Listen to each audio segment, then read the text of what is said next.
नमस्कार, मैं हूं आरजू अंसारी और आप देख रहे हैं राष्ट्रीय जगत विजन न्यूज। केंद्रीय बजट में छत्तीसगढ़ में रेलवे विकास के लिए 7,470 करोड़ रुपए का प्रावधान किया गया है, जो राज्य के लिए अब तक का सबसे बड़ा रेल बजट है। रेल मंत्री अश्विनी वैष्णव ने वीडियो कॉन्फ्रेंसिंग के माध्यम से इसकी जानकारी देते हुए बताया कि छत्तीसगढ़ में कुल 51,080 करोड़ रुपए की रेल परियोजनाएं स्वीकृत की जा चुकी हैं। इनमें बस्तर से जगदलपुर रेल परियोजना की शुरुआत भी शामिल है।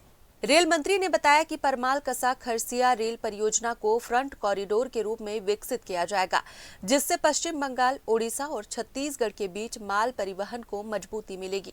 आने वाले वर्षों में रेल इंफ्रास्ट्रक्चर के विस्तार से राज्य में पैसेंजर, मेल और एक्सप्रेस ट्रेनों की संख्या दोगुनी होने की संभावना है।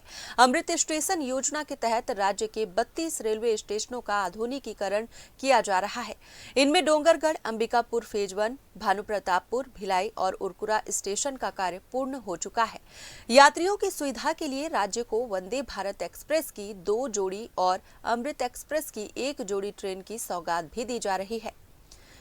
रेल नेटवर्क विस्तार के तहत वर्ष 2024 से अब तक लगभग 1200 किलोमीटर नए रेल ट्रैक का निर्माण प्रस्तावित है। राज्य में 100% विद्युतीकरण, 170 फ्लाईओवर और अंडरपास के निर्माण के साथ कवच जैसी आधुनिक सुरक्षा प्रणालियां भी स्थापित की गई हैं। इन प्रयासों से छत्तीसगढ़ रेलवे सुविधाओं के क्षेत्र में अग्रणी राज्य के रूप में उभर रहा है। छत्तीसगढ़ को भी रिकॉर्ड बजट मिला है। 7,470 करोड़ रुपए का छत्तीसगढ़ के लिए बजट है। छत्तीसगढ़ में 51,080 करोड़ रुपए के प्रोजेक्ट्स अभी हैं सैंक्शनड और चल रहे हैं। काम बहुत तेजी से काम चल रहा है। जो वर्षों से बस्तर के क्षेत्र में जगदलपुर को कनेक्ट करने वाला रावघाट से जगदलपुर प्रोजेक्ट, वो भी शुरू हो गया है। बहुत बड़ा इससे चेंज आएगा आदिवासी क्षेत्रों में। फिर परमल कसा से खरसिया, जो एक बहुत ही बड़ा मेजर एक कॉरिडोर, वो भी सैंक्शन हुआ है।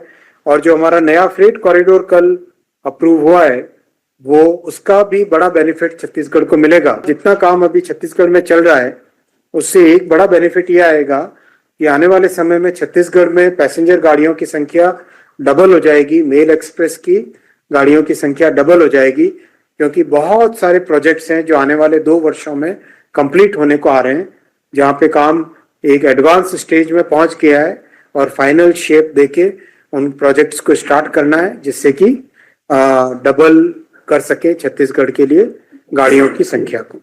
फिलहाल इस खबर में बस इतना ही। देश प्रदेश की खबरों से अपडेटेड रहने के लिए हमारे चैनल को सब्सक्राइब करें और नए खबरों के नोटिफिकेशन के लिए बेल आइकॉन जरूर दबाएं। नमस्कार।